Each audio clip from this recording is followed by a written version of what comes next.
Comienza el informativo con Carlos Eduardo Sánchez. Al menos 6 personas han muerto este fin de semana por la intensa ola de calor que azota Estados Unidos. Las altas temperaturas afectan a cerca de 150 millones de personas. El Servicio Nacional de Meteorología advirtió que los termómetros podrían alcanzar los 45 grados centígrados. Una ola de calor azota a los Estados Unidos.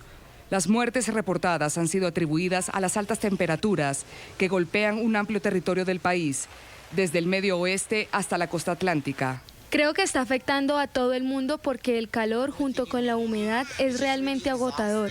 No puedes estar afuera por mucho tiempo sin sentirte extremadamente cansado. Es muy agotador. El Servicio Meteorológico advirtió que las altas temperaturas y la humedad podrían afectar la salud si no se toman precauciones. Recomiendan a los ciudadanos permanecer hidratados, permanecer dentro de las casas, no dejar menores ni mascotas dentro de vehículos. En Nueva York, el alcalde Bill de Blasio declaró emergencia por el intenso calor. La ciudad abrió 500 centros refrigerados para atender a personas sin hogar. En la capital estadounidense, Washington, D.C., las temperaturas van en alza. Según expertos, podrían registrar 37 grados en los próximos días. Tengo un trapo de sudor y una botella de agua. Si puedes, mantén la calma. Mantente fuera de esto si puedes. Me las estoy arreglando bien. De acuerdo a los científicos, junio fue el mes más caliente desde que se tiene registro en todo el mundo, con una ola de calor que afectó severamente a Europa.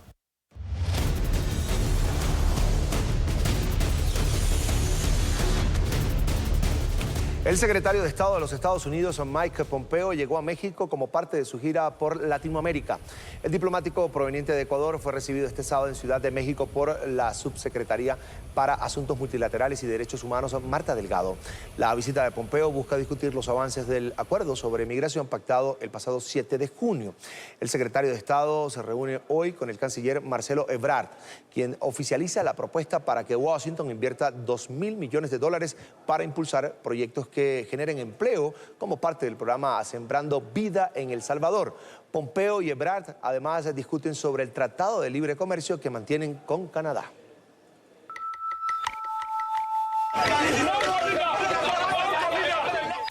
El acuerdo entre los gobiernos de México y Estados Unidos llegó el viernes 7 de junio y se conoció a través de la vía favorita del presidente Trump, Twitter. Ahí escribió: las tarifas programadas para ser implementadas por los Estados Unidos el lunes en contra de México quedan suspendidas indefinidamente. ¿Qué fue lo que se acordó? México ofreció desplegar a la Guardia Nacional a su frontera sur para detener el flujo de migrantes. Aceptó recibir a los migrantes que solicitan asilo en Estados Unidos durante el tiempo que dure su juicio. Y se comprometió a ofrecerles oportunidades de empleo y acceso a servicios de salud y educativos. Dicho de otra manera, accedió a lo necesario para bajar la presión sobre Estados Unidos, incluso modificar su política migratoria. Entonces lo que el gobierno de México decidió hacer es empezar un proceso donde te tienes que registrar, tienes que decir a qué vienes, por qué vienes, y si quieres atravesar nuestro territorio para llegar a otro país, pues probablemente lo que vas a encontrar es que te vamos a decir no queremos que atravieses nuestro territorio.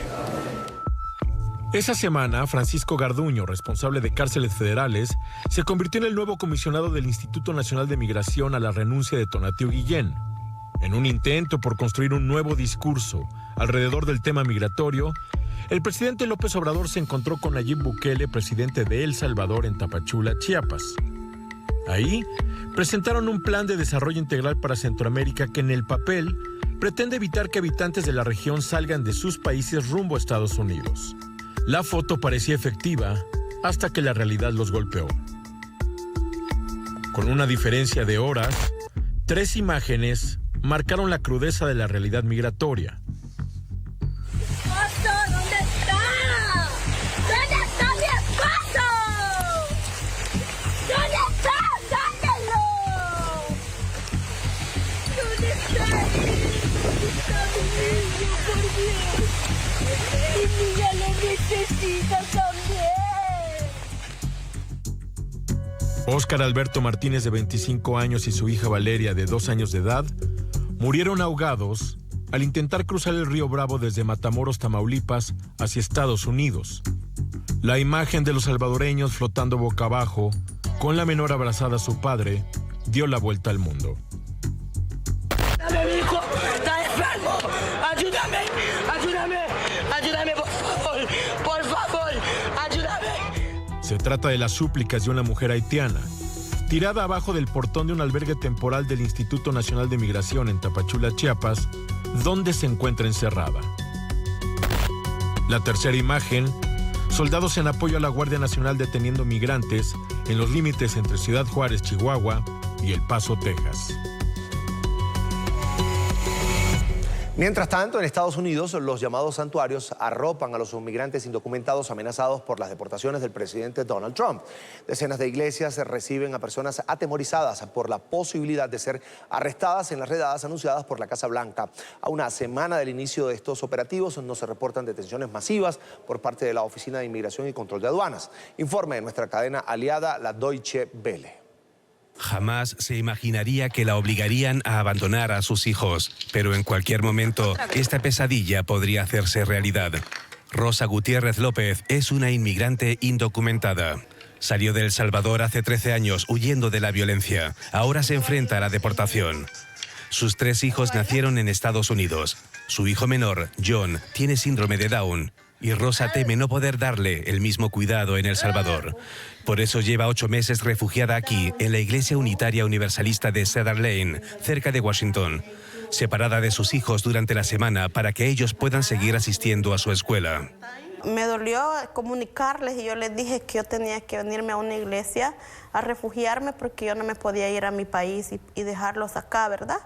Yo tampoco no me los podía llevar porque yo los iba a poner a un peligro, a que ellos pudieran perder la vida, porque allá las pandillas están reclutando a los niños de 10, 11, 12, 13 años a que ellos entren a las pandillas y el que no quiere los matan. Las autoridades ordenaron deportar a Rosa por no presentarse a una audiencia migratoria. Cuando la localizaron, los agentes le pusieron un grillete electrónico y luego le ordenaron salir del país.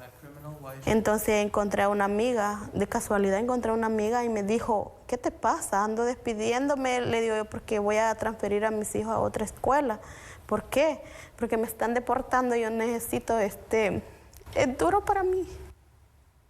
Necesito transferir a mis hijos a otra escuela, porque me están deportando solo porque perdí una orden de deportación, una fecha de corte. Y eso no los hace ser criminales. El reverendo Avi Yaramanchi confía en que los agentes migratorios no entren en centros de culto. Su iglesia es una de las 50 parroquias que les ofrecen refugio. Decidimos convertirnos en un santuario, impulsados por los principios de nuestra fe y a la vista de lo que está ocurriendo.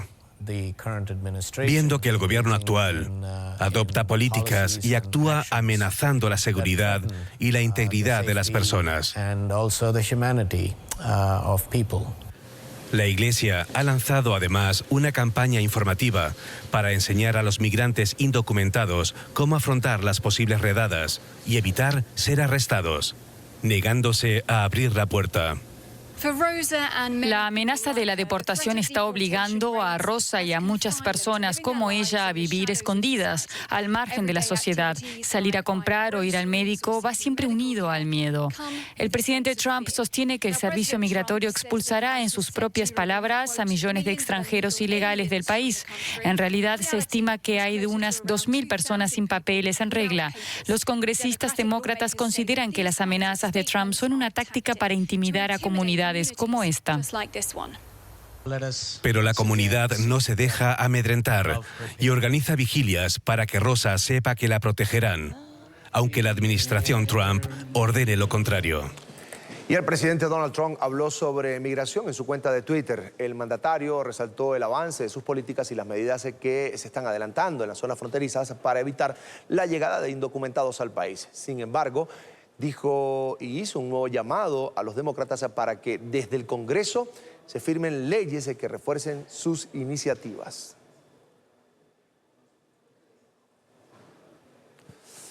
Y de nuevo el presidente Donald Trump arremete contra 4 congresistas demócratas de ascendencia extranjera. Esta vez, en su cuenta de Twitter, el mandatario las llamó débiles e inestables.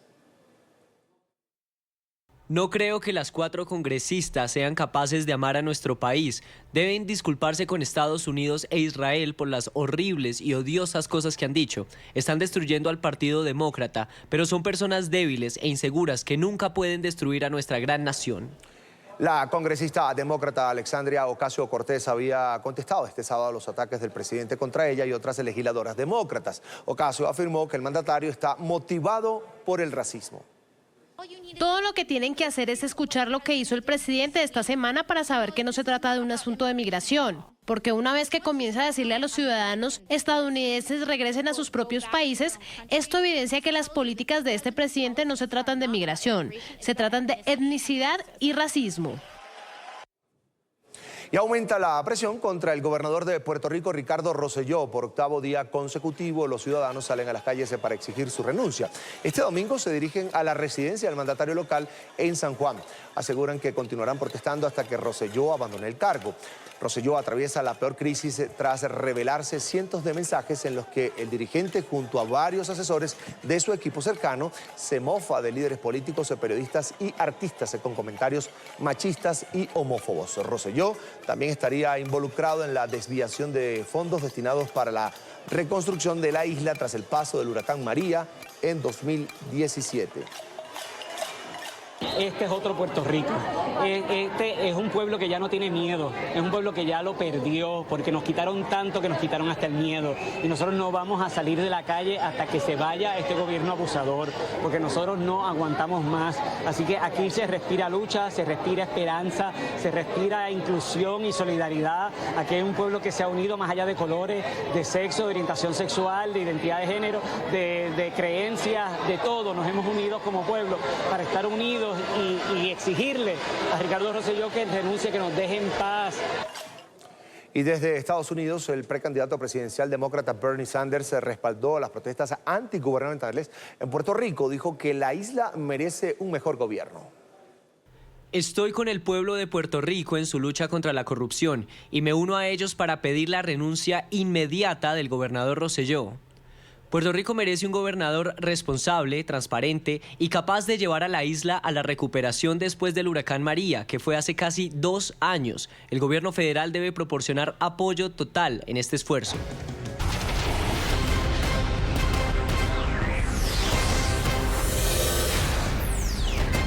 El gobierno de Perú decretó estado de emergencia en el sur del país tras la erupción del volcán Ubinas. Más de 1.300 personas han sido evacuadas.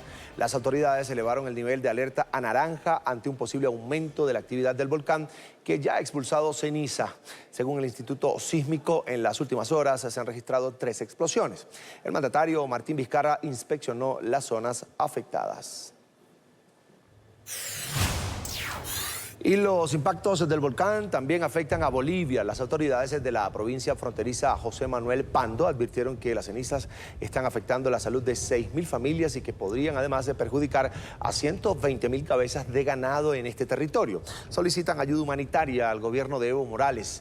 La humareda negra que ha emitido el coloso y que ha alcanzado una altura de más de 5 kilómetros sobre el cráter también ha llegado a los departamentos de Chuquisaca, La Paz y Santa Cruz.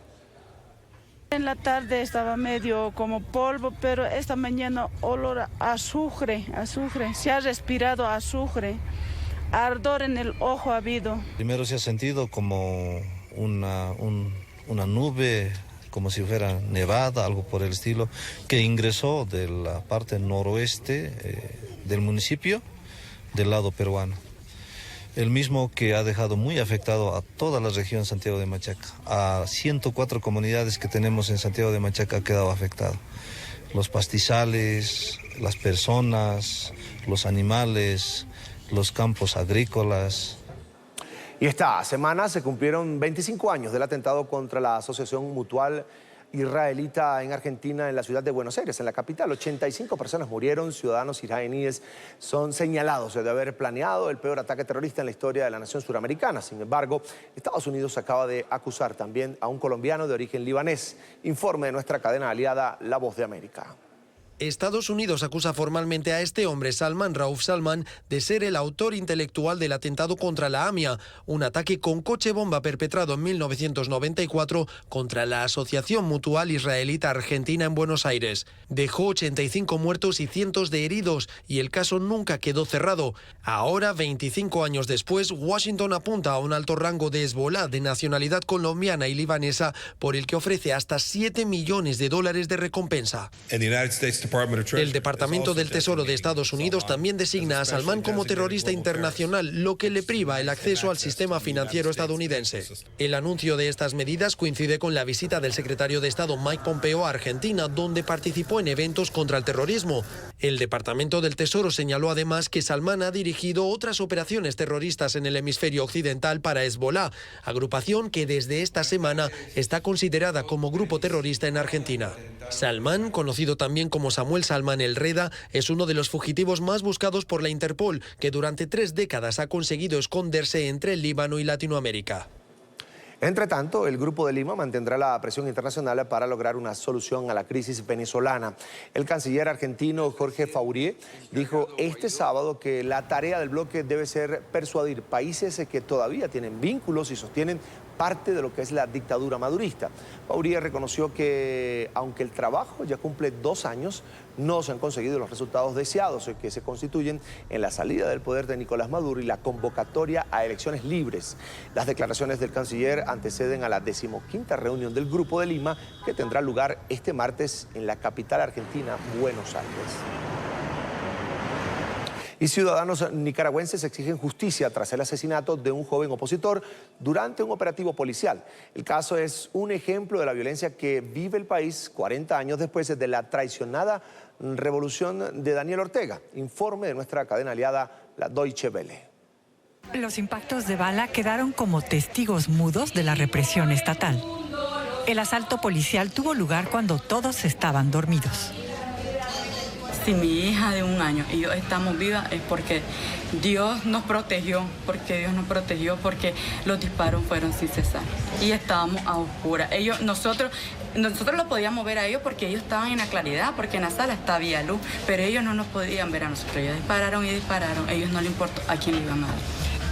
Brian Murillo participó en las protestas contra el gobierno de Daniel Ortega. Cientos de nicaragüenses exigieron justicia por la muerte a tiros del joven opositor. En el operativo resultaron heridos el hermano y el tío de la víctima. Familiares indignados y ciudadanos acudieron al entierro del joven en las afueras de Managua. Murillo falleció a consecuencia de los disparos de bala.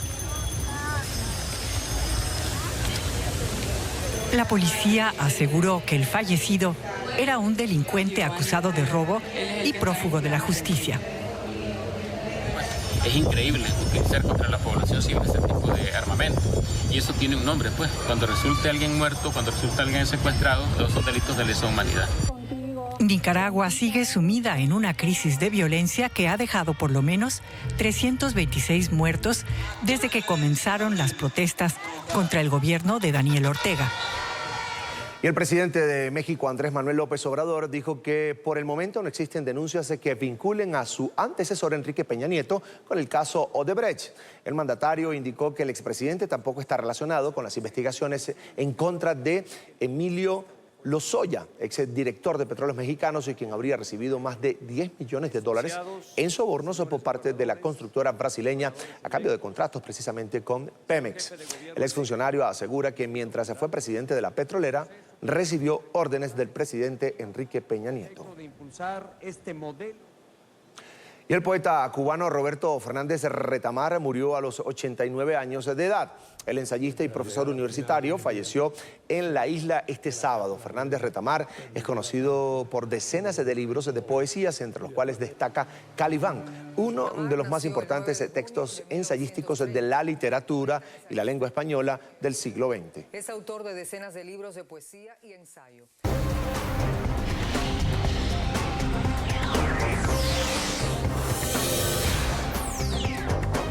El Papa Francisco celebró desde el Vaticano los 50 años de la llegada del hombre a la luna. Hoy, al finalizar el tradicional rezo del Ángelus, el pontífice aseguró que fue un hecho extraordinario y que su recuerdo debe ser un mensaje de aliento y progreso para la humanidad. 50 anni fa, come ieri. Hace 50 años el hombre puso un pie en la luna, realizando un sueño extraordinario. Que el recuerdo de ese gran paso de la humanidad encienda el deseo de avanzar juntos hacia objetivos aún mayores.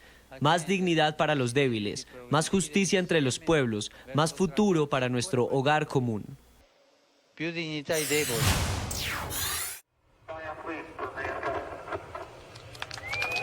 Y en Australia también recordaron los primeros pasos del hombre en la luna. Cientos de ciudadanos se congregaron en Parques, Australia, para ver la retransmisión del momento en el que Armstrong pisó el satélite natural. En Parques está ubicado uno de los telescopios y estaciones de rastreo que en 1969 se encargaron de entregar en directo las imágenes a 600 millones de televidentes de lo que acontecía precisamente en la Luna.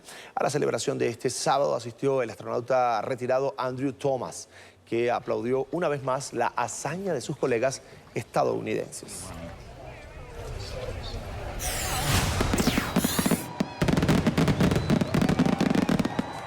Con fuegos artificiales y música se cerró la conmemoración de la misión del Apolo 11 en Houston, Estados Unidos. La NASA invitó a la banda Walk on Moon para amenizar los eventos de este sábado en el Johnson Space Center, al que asistieron miles de ciudadanos. El momento cumbre se vivió a la hora exacta en la que Armstrong dio el primer paso en la Luna, hecho que conmemoraron con juegos pirotécnicos.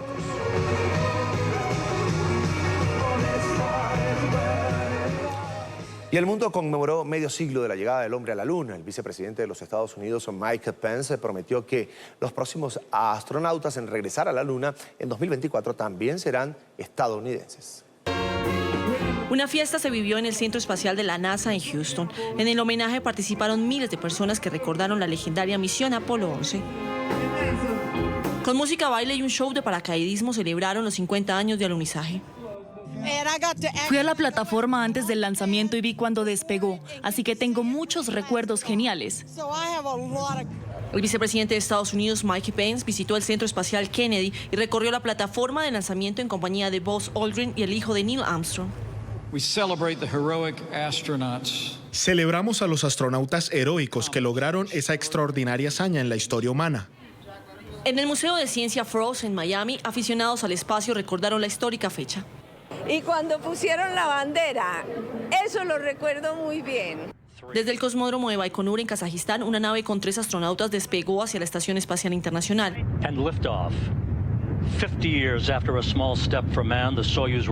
Honraron el momento en que hace 50 años se logró una hazaña para la humanidad.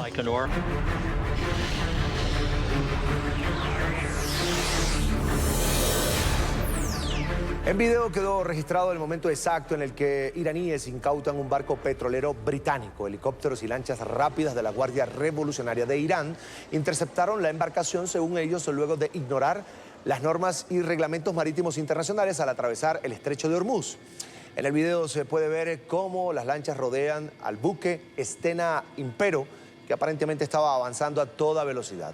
Las fuerzas navales de Irán desplegaron un equipo de asalto en la cubierta del petrolero. Reino Unido calificó los hechos como un gesto totalmente inaceptable. Este domingo se conoció la grabación de uno de los barcos militares británicos que alertaban precisamente sobre la detención del petrolero por parte de las autoridades iraníes. You will be safe. Alter your course to 360 degrees immediately. Over. Set on, MV Stena Impero, this is British warship Foxtrot 236. So I reiterate that as you are conducting transit passage in a recognised international strait, under international law your passage must not be impaired, impeded, obstructed or hampered. Please confirm that you are conducting transit passage in a recognised international strait. Stena Impero, I say again my last You are ordered to change your course to 360. 360 degrees immediately. If you obey, you will be safe. Over. Londres acogió este fin de semana la última protesta anti-Brexit antes de la elección del sucesor de Theresa May. Miles de ciudadanos de todo el país salieron en la capital para rechazar la salida del Reino Unido de la Unión Europea. También mostraron su inconformidad por Boris Johnson, el favorito para ocupar el cargo de primer ministro.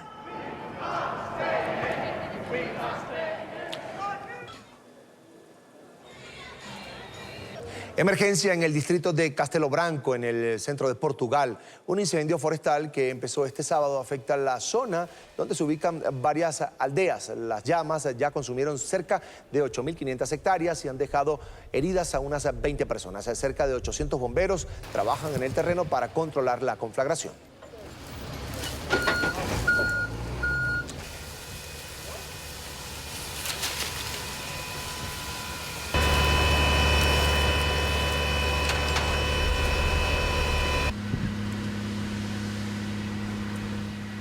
En el Vaticano abrieron osarios para resolver el misterio sobre la desaparición de una adolescente, esto hace 36 años. Un nuevo capítulo del enigmático caso de Emanuela Orlandi, la hija de un funcionario precisamente de la Santa Sede, que desapareció misteriosamente en 1983, se abrió este fin de semana con la inspección de 2 osarios descubiertos en un sótano del cementerio teutónico del Vaticano. Un nuevo capítulo del enigmático caso de Emanuela Orlandi, la adolescente de 15 años que desapareció misteriosamente en el Vaticano en 1983. Era hija de un funcionario de la Santa Sede. En aquella época, la desaparición de la menor alimentó todo tipo de teorías que involucró a jerarcas de la Iglesia Católica y a la mafia siciliana, que generó aún más interrogantes. El tiempo pasó y los familiares siguen sin saber qué le ocurrió. En un intento por aclarar el misterio, 2 osarios que fueron descubiertos en un sótano del cementerio teutónico de la Santa Sede fueron inspeccionados este fin de semana.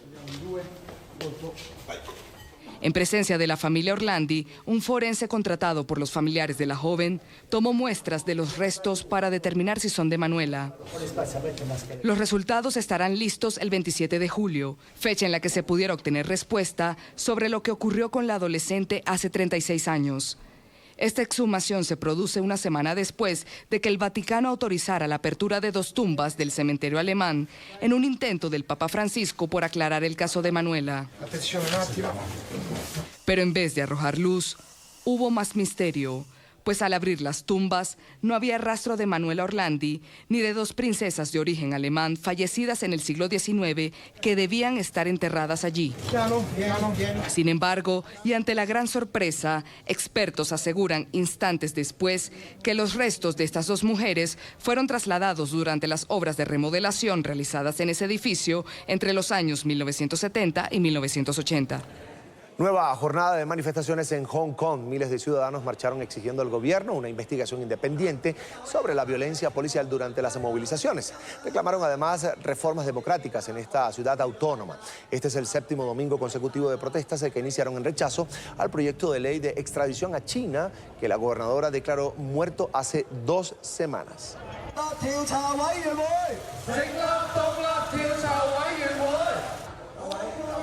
Continúan las fuertes lluvias en China. Las inundaciones ocasionaron el colapso de las carreteras en la provincia de Huizhou. El agua, además de generar derrumbes en las vías, también ha arrastrado varios vehículos, incluso con personas adentro. Al menos 40 automóviles se quedaron apilados en la ciudad de Qishui.